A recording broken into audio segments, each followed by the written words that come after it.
Hello అండి, welcome to SS వంటలు ఎండు పూజలు. ఈరోజు వీడియో వచ్చేసి బాయిల్డ్ ఎగ్ మసాలా కర్రీ. ఇది ఎలా ఏంటనేది మనం ఇప్పుడు చూసేద్దాం. ఇది చాలా సింపుల్గా చేసుకోవచ్చు, చాలా టేస్టీగా ఉంటుంది. మసాలాలు కూడా ఎక్కువ అవసరం లేదు. దానికోసం ఒక 4 బాయిల్ చేసిన ఎగ్స్ని ఈ విధంగా పొట్టు తీసేసుకొని ఫోర్క్తోని కొన్ని రంధ్రాలు చేసి పక్కన పెట్టేసుకోవాలి. ఇలా రంధ్రాలు చేయటం వల్ల మనకు మసాలా కూడా లోనకెళ్ళి టేస్ట్ ఉంటుంది ఎగ్గు. ఇప్పుడు స్టవ్ ముట్టించేసి మూకుడు పెట్టేసి అందులో కొంచెం ఆయిల్ వేసేసుకొని కొద్దిగా పసుపు, కొంచెం కారం, కొంచెం సాల్ట్ వేసేసుకొని ఇప్పుడు మనం రంధ్రాలు చేసిన బాయిల్డ్ ఎగ్స్ని ఇందులో వేసేసి సిమ్లో పెట్టేసి ఫ్రై చేసుకోవాలండి. ఇది హై మీద పెట్టొద్దు, సిమ్లో పెట్టేసుకోవాలి ఫ్లేము. ఇలా కలుపుతూ మధ్య మధ్యలో అవి బ్రేక్ కాకుండా చూసుకోవాలి. నిమ్మలంగా ఇలా కలిపేసి ఒక 5 మినిట్స్ ఈ విధంగా రోస్ట్ చేసి పక్కన పెట్టేసుకోవాలి. తర్వాత దీనికోసం ఒక 1/2 కిలో టమాటాలను సన్నగా కట్ చేసేసుకొని గ్రేవీ చేసి పక్కన పెట్టేసుకోవాలి. ఇలా గ్రేవీ చేసేసి మెత్తగా గ్రేవీ చేసి ఉంచుకోవాలి.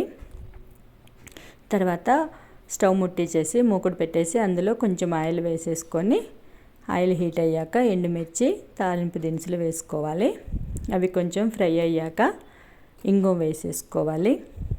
ఇప్పుడు ఇందులోనే ఒక 2 పెద్ద సైజు ఉల్లిపాయలని సన్నగా తరిగి వేసేసుకోవాలి. కొంచెం పసుపు వేసేసి వీటిని సిమ్లో పెట్టేసి ఫ్రై చేసుకోవాలి.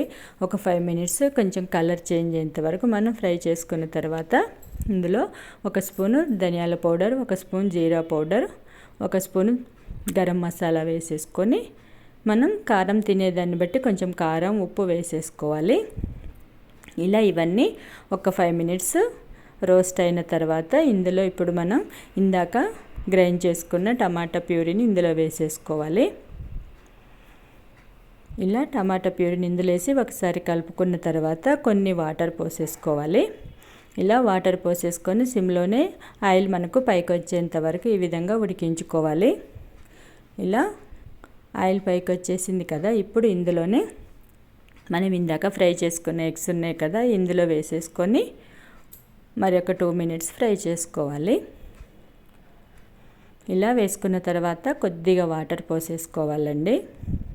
ఇలా వాటర్ పోసేసి ఒక 5 మినిట్స్ మనం వేయించేసుకుంటే boiled egg masala curry ready అయిపోయినట్టే. చూసారు కదా, ఇలా గ్రేవీ అంతా దగ్గర వచ్చేంత వరకు వేసుకుంటే మనకు బాయిల్డ్ ఎగ్ మసాలా కర్రీ అయిపోయినట్టే. చివరిలో కొంచెం కొత్తిమీర వేసేసుకొని సర్వ్ చేసుకోవచ్చు. ఎలా ఉందండి? వీడియో నచ్చిందా? మీకు నచ్చితే లైక్ చేయండి, షేర్ చేయండి, సబ్స్క్రైబ్ చేసుకోండి. ఇలాంటి మంచి వీడియో కోసం చూస్తూనే ఉండండి. ఎస్ఎస్ వంటలు ఎండు పూజలు. Thank you for watching.